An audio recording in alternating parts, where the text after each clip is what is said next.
स्वागत करता जी तुहाडा सब दा तुहाडे अपने यूट्यूब चैनल दे विच जिस दा नाम है अमित जिंदल। शुरू करते हैं जी अज दा मॉक टैसट जिहदे विच कहानीकारां दे नाल संबंधित बहुत ही महत्वपूर्ण प्रश्न ने। सिलेबस दे विच जिन्ने भी कहानीकार ने सारे ही कहानीकारां नाल संबंधित तुसीं प्रश्न इस मॉक टैसट दे विच देख सकदे हो। 4 मॉक टैसट ने जो मॉक टैसट नंबर 28, 29, 30 ते 31 जिहदे विच सारे कहानीकारां दी महत्वपूर्ण कहानियां दे बारे चर्चा करांगे। पहला प्रश्न, कल्लो कहानी किस दी रचना है? ऑप्शन ने नवतेज सिंह, मोहन भंडारी, नानक सिंह, उपरोक्त विचों कोई नहीं। हाँ जी, सही उत्तर है जिहदा ईडी ए कल्लो कहानी है जो नानक सिंह दी रचना है। दूजा प्रश्न, नानक सिंह दा जन्म होया सी। नानक सिंह वैसे तो नावलिस्ट ते नावलकार के तौर पर वधेरे फेमस ने, परंतु इन्हां ने बहुत सारिया कहानियां भी लिखियां ने, इस करके कहानीकारां दे विच भी इन्हां दा नाम आउंदा है। इन्हां दा जन्म कदों होया सी? ऑप्शन 1997, 1897, 1797 जां 1879।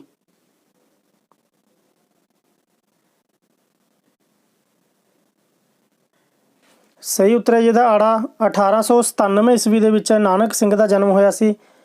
तीजा प्रश्न, पक्षी कहानी संग्रह नूं किस साल भारतीय साहित्य अकादमी सन्मान प्राप्त होया? 1998, 1996, 2008 जां 1963।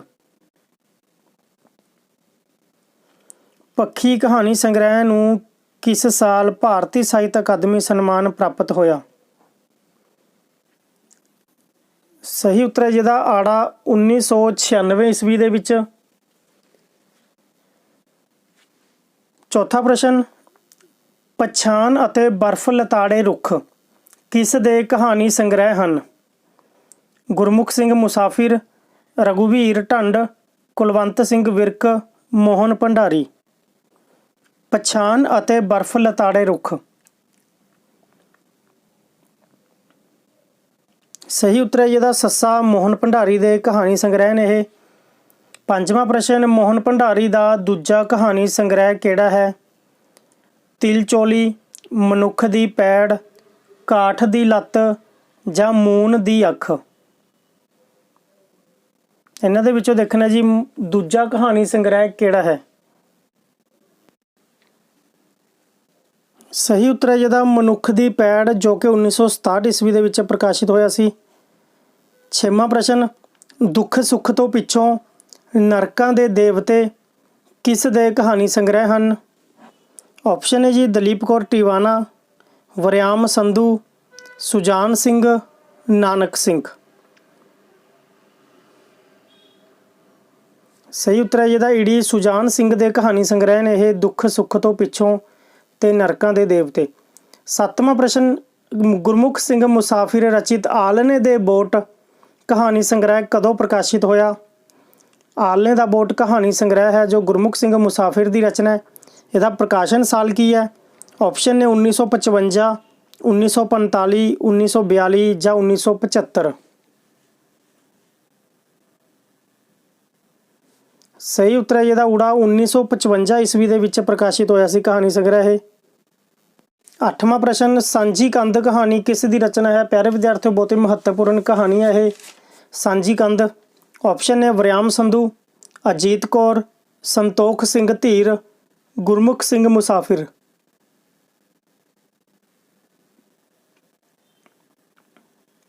सही उत्तर है जिहदा ईडी संतोख सिंह धीर की रचना है सांझी कंध।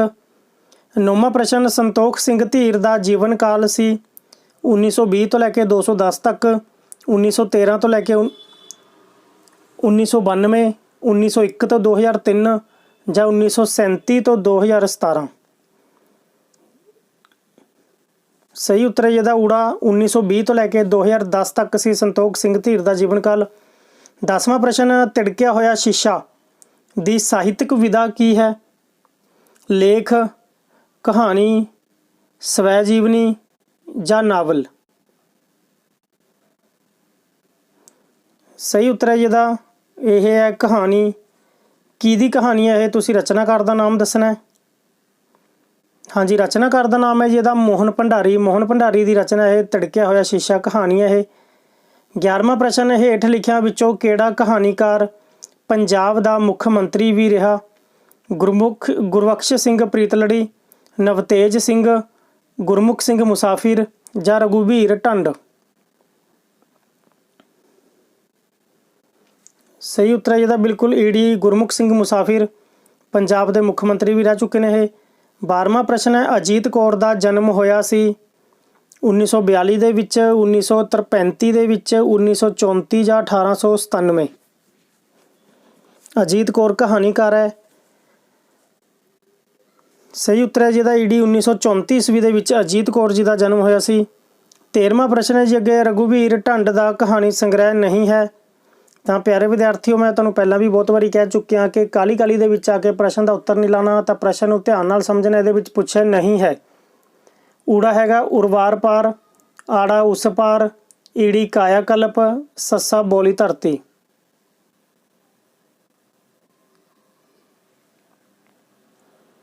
ਹਾਂਜੀ, ਸਹੀ ਉੱਤਰ ਹੈ ਇਹਦਾ ਉਰਵਾਰ ਪਾਰ। ਇਹ ਰਘੂਬੀਰ ਢੰਡ ਦਾ ਕਹਾਣੀ ਸੰਗ੍ਰਹਿ ਨਹੀਂ ਹੈ।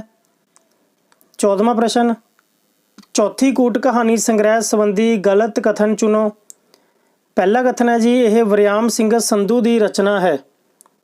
ਦੂਜਾ, ਇਸ ਨੂੰ ਭਾਰਤੀ ਸਾਹਿਤ ਅਕਾਦਮੀ ਸਨਮਾਨ ਪ੍ਰਾਪਤ ਹੋਇਆ। ਤੀਜਾ, ਇਹ ਸੰਗ੍ਰਹਿ 2000 ਈਸਵੀ ਵਿੱਚ ਪ੍ਰਕਾਸ਼ਿਤ ਹੋਇਆ। ਜਾਂ ਚੌਥਾ, ਉਪਰੋਕਤ ਸਾਰੇ ਗਲਤ ਹਨ। ਇਹਨਾਂ ਦੇ ਵਿੱਚੋਂ ਗਲਤ ਕਥਨ ਦੀ ਚੋਣ ਕਰਨੀ ਹੈ।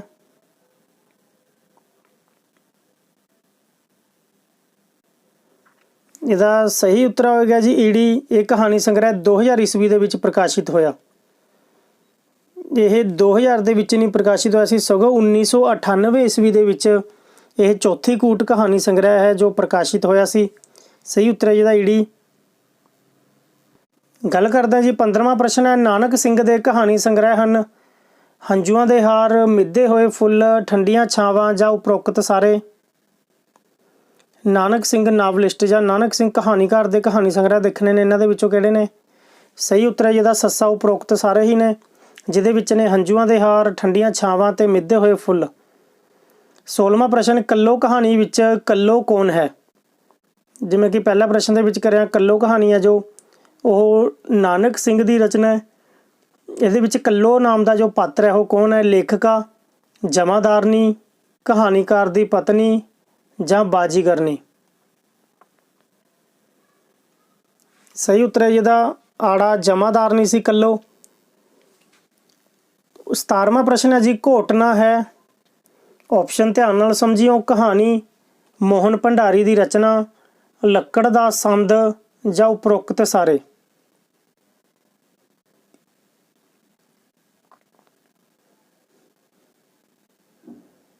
ਸਹੀ ਉੱਤਰ ਹੈ ਜਿਹਦਾ ਸੱਸਾ ਉਪਰੋਕਤ ਸਾਰੇ, ਕਿਉਂਕਿ ਜੋ ਘੋਟਨਾ ਇਹ ਇੱਕ ਕਹਾਣੀ ਹੈ ਜਿਹਦੇ ਰਚਨਾਕਾਰ ਦਾ ਨਾਮ ਹੈ ਮੋਹਨ ਭੰਡਾਰੀ, ਤੇ ਘੋਟਨਾ ਜੋ ਲੱਕੜ ਦਾ ਸੰਦ ਹੈ ਜਿਹਦੀ ਇਸ ਕਹਾਣੀ ਦੇ ਵਿੱਚ ਚਰਚਾ ਕੀਤੀ ਗਈ ਹੈ। ਜਿਹੜਾ ਤਰਖਾਣ, ਕਿਸ਼ਨਾ ਤਰਖਾਣ ਇਹ ਘੋਟਨਾ ਬਣਾਇਆ ਕਰਦਾ ਸੀ, ਉਹਦੇ ਬਹੁਤ ਪ੍ਰਸਿੱਧੀ ਸੀ। ਤਾਂ ਇਹਦੇ ਸਾਰੇ ਉੱਤਰ ਸਹੀ ਨੇ। 18ਵਾਂ ਪ੍ਰਸ਼ਨ 1986 ਦੇ ਵਿੱਚ ਸੁਜਾਨ ਸਿੰਘ ਦੇ ਕਿਸ ਕਹਾਣੀ ਸੰਗ੍ਰਹਿ ਨੂੰ ਭਾਰਤੀ ਸਾਹਿਤ ਅਕਾਦਮੀ ਸਨਮਾਨ ਪ੍ਰਾਪਤ ਹੋਇਆ? ਆਪਸ਼ਨ ਨੇ ਨਰਕਾਂ ਦੇ ਦੇਵਤੇ, ਸ਼ਹਿਰ ਤੇ ਗਰਾਂ, ਸਭ ਰੰਗ, ਸਵਾਲ ਜਵਾਬ? ਸਹੀ ਉੱਤਰ ਹੈ ਜਿਹਦਾ ਆੜਾ ਸ਼ਹਿਰ ਤੇ ਗਰਾਂ।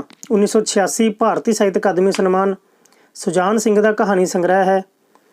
19ਵਾਂ ਪ੍ਰਸ਼ਨ ਰਘੂਬੀਰ ਢੰਡ ਦਾ ਜਨਮ ਹੋਇਆ ਸੀ ਪਿੰਡ ਜੰਡਾਲੀ ਕਲਾਂ, ਪਿੰਡ ਫੁੱਲਰਵਾਲ, ਪਿੰਡ ਉਦੋਵਾਲ ਜਾਂ ਉਪਰੋਕਤ ਵਿੱਚੋਂ ਕੋਈ ਨਹੀਂ? ਸਹੀ ਉੱਤਰ ਹੈ ਜਿਹਦਾ ਊੜਾ ਪਿੰਡ ਜੰਡਾਲੀ ਕਲਾਂ ਦੇ ਵਿੱਚ ਰਘੂਬੀਰ ਢੰਡ ਦਾ ਜਨਮ ਹੋਇਆ ਸੀ। 20ਵਾਂ ਪ੍ਰਸ਼ਨ ਹੈ ਜੀ ਗੁਲਬਾਨੋ ਕਿਸ ਦੀ ਪ੍ਰਸਿੱਧ ਕਹਾਣੀ ਹੈ? ਪਿਆਰੇ ਵਿਦਿਆਰਥੀਓ, ਇਹ ਵੀ ਬਹੁਤ ਮਹੱਤਵਪੂਰਨ ਕਹਾਣੀ ਹੈ, ਬਹੁਤ ਹੀ ਫੇਮਸ ਕਹਾਣੀ ਹੈ, ਜਿਹਦੇ ਵਿੱਚ ਇੱਕ ਗੁਲਬਾਨੋ ਨਾਮ ਦੀ ਔਰਤ ਦਾ ਕਰੈਕਟਰ ਦਿਖਾਇਆ ਗਿਆ ਕਿ ਕਿਸ ਤਰ੍ਹਾਂ ਉਸ ਨੂੰ ਪਰਦੇ ਦੇ ਵਿੱਚ ਰੱਖਿਆ ਜਾਂਦਾ ਸੀ ਤੇ ਅਖੀਰ ਦੇ ਵਿੱਚ ਉਹ ਆਤਮ ਹੱਤਿਆ ਕਰ ਲੈਂਦੀ ਹੈ। ਆਪਸ਼ਨ ਹੈ ਜਿਹਦੇ ਦਲੀਪ ਕੌਰ, ਮੋਹਨ ਭੰਡਾਰੀ, ਅਜੀਤ ਕੌਰ ਜਾਂ ਗੁਰਬਖਸ਼ ਸਿੰਘ? ਗੁਲਬਾਨੋ ਕਹਾਣੀ ਕਿਸ ਦੀ ਰਚਨਾ ਹੈ? ਸਹੀ ਉੱਤਰ ਹੈ ਜਿਹਦਾ ਈੜੀ ਅਜੀਤ ਕੌਰ ਦੀ ਰਚਨਾ ਹੈ। 21ਵਾਂ ਪ੍ਰਸ਼ਨ ਹੈ ਜੀ, ਦੇਸ਼ ਵਾਪਸੀ ਤੇ ਹੋਰ ਕਹਾਣੀਆਂ ਕਿਸ ਦਾ ਕਹਾਣੀ ਸੰਗ੍ਰਹਿ ਹੈ? ਸੁਜਾਨ ਸਿੰਘ, ਨਵਤੇਜ ਸਿੰਘ, ਨਾਨਕ ਸਿੰਘ ਜਾਂ ਉਪਰੋਕਤ ਵਿੱਚੋਂ ਕੋਈ ਨਹੀਂ। ਦੇਸ਼ ਵਾਪਸੀ ਤੇ ਹੋਰ ਕਹਾਣੀਆਂ। ਸਹੀ ਉੱਤਰ ਹੈ ਇਹਦਾ ਆੜਾ ਨਵਤੇਜ ਸਿੰਘ ਪ੍ਰੀਤਲੜੀ ਦਾ ਕਹਾਣੀ ਸੰਗ੍ਰਹਿ ਹੈ ਇਹ। ਅੱਗੇ ਜੀ 22ਵਾਂ ਪ੍ਰਸ਼ਨ, ਮੋਹਨ ਭੰਡਾਰੀ ਦੀ ਰਚਨਾ ਮੂਨ ਦੀ ਅੱਖ ਨੂੰ 1998 ਵਿੱਚ ਕਿਹੜਾ ਸਨਮਾਨ ਪ੍ਰਾਪਤ ਹੋਇਆ? ਭਾਸ਼ਾ ਵਿਭਾਗ ਪੰਜਾਬ ਵੱਲੋਂ, ਭਾਰਤੀ ਸਾਹਿਤ ਅਕਾਦਮੀ ਵੱਲੋਂ, ਅਭਿਨੰਦਨ ਗ੍ਰੰਥ ਜਾਂ ਕਰਤਾਰ ਸਿੰਘ ਧਾਲੀਵਾਲ ਸਨਮਾਨ? ਮੋਹਨ ਭੰਡਾਰੀ ਦੀ ਰਚਨਾ ਮੂਨ ਦੀ ਅੱਖ। ਸਹੀ ਉੱਤਰ ਹੈ ਜਿਹਦਾ ਆੜਾ ਭਾਰਤੀ ਸਾਹਿਤ ਅਕਾਦਮੀ ਨਵੀਂ ਦਿੱਲੀ ਵੱਲੋਂ ਸਨਮਾਨ ਪ੍ਰਾਪਤ ਹੋਇਆ ਸੀ ਇਸ ਨੂੰ 1998 ਦੇ ਵਿੱਚ। 23ਵਾਂ ਪ੍ਰਸ਼ਨ ਹੈ ਜੀ, ਨਿੱਕੀ ਕਹਾਣੀ ਦਾ ਵੱਡਾ ਲੇਖਕ ਕਿਸ ਨੂੰ ਕਿਹਾ ਜਾਂਦਾ ਹੈ? ਨਿੱਕੀ ਕਹਾਣੀ ਦਾ ਵੱਡਾ ਲੇਖਕ ਆਪਸ਼ਨ ਹੈ ਸੰਤੋਖ ਸਿੰਘ ਧੀਰ, ਗੁਰਬਖਸ਼ ਸਿੰਘ, ਕੁਲਵੰਤ ਸਿੰਘ ਵਿਰਕ ਜਾਂ ਵਰਿਆਮ ਸੰਧੂ? ਸਹੀ ਉੱਤਰ ਹੈ ਜਿਹਦਾ ਈੜੀ ਕੁਲਵੰਤ ਸਿੰਘ ਵਿਰਕ ਨੂੰ ਕਿਹਾ ਜਾਂਦਾ ਹੈ ਨਿੱਕੀ ਕਹਾਣੀ ਦਾ ਵੱਡਾ ਲੇਖਕ। 24ਵਾਂ ਪ੍ਰਸ਼ਨ ਹੈ ਜੀ, ਪ੍ਰਬਲ ਬਹਿਨ ਕਿਸ ਦਾ ਕਹਾਣੀ ਸੰਗ੍ਰਹਿ ਹੈ? ਦਲੀਪ ਕੌਰ, ਅਜੀਤ ਕੌਰ, ਮੋਹਨ ਭੰਡਾਰੀ ਜਾਂ ਉਪਰੋਕਤ ਵਿੱਚੋਂ ਕੋਈ ਨਹੀਂ। ਤਾਂ ਪ੍ਰਬਲ ਬਹਿਨ ਕਹਾਣੀ ਸੰਗ੍ਰਹਿ ਹੈ ਦਲੀਪ ਕੌਰ ਟਿਵਾਣਾ ਦਾ। 25ਵਾਂ ਤੇ ਅਖੀਰਲਾ ਪ੍ਰਸ਼ਨ ਇਸ ਮੌਕ ਟੈਸਟ ਦਾ। ਜੇਕਰ ਵੀਡੀਓ ਵਧੀਆ ਲੱਗੇ ਤਾਂ ਵੀਡੀਓ ਨੂੰ ਲਾਈਕ ਕਰ ਦਿਓ ਤੇ ਕਮੈਂਟ ਕਰਕੇ ਜ਼ਰੂਰ ਦੱਸਿਓ ਕਿ ਤੁਹਾਡੇ ਇਹਨਾਂ ਦੇ ਵਿੱਚੋਂ ਕਿੰਨੇ ਪ੍ਰਸ਼ਨ ਸਹੀ ਨੇ, ਤਾਂ ਜੋ ਮੋਟੀਵੇਸ਼ਨ ਮਿਲੇ ਅਤੇ ਹੋਰ ਵਧੀਆ ਤੋਂ ਵਧੀਆ ਮੌਕ ਟੈਸਟ ਤੁਹਾਡੇ ਲਈ ਪ੍ਰੋਵਾਈਡ ਕਰਵਾਈਏ। 25ਵਾਂ ਪ੍ਰਸ਼ਨ, ਨੌਰੰਗ ਸਿੰਘ ਦੀ ਉਸ ਕਹਾਣੀ ਦਾ ਨਾਮ ਦੱਸੋ ਜੋ ਪ੍ਰੀਤਲੜੀ ਵਿੱਚ ਛਪੀ ਸੀ। ਕਿਹੜੀ ਕਹਾਣੀ ਸੀ ਨੌਰੰਗ ਸਿੰਘ ਦੀ ਜੋ ਪਹਿਲਾਂ ਪ੍ਰੀਤਲੜੀ ਵਿੱਚ ਛਪੀ ਸੀ? ਆਪਸ਼ਨ ਹੈ ਕੱਲੋ, ਮੁਰਕੀਆਂ, ਬਸੰਤੀ ਜਾਂ ਤਾਰੋ?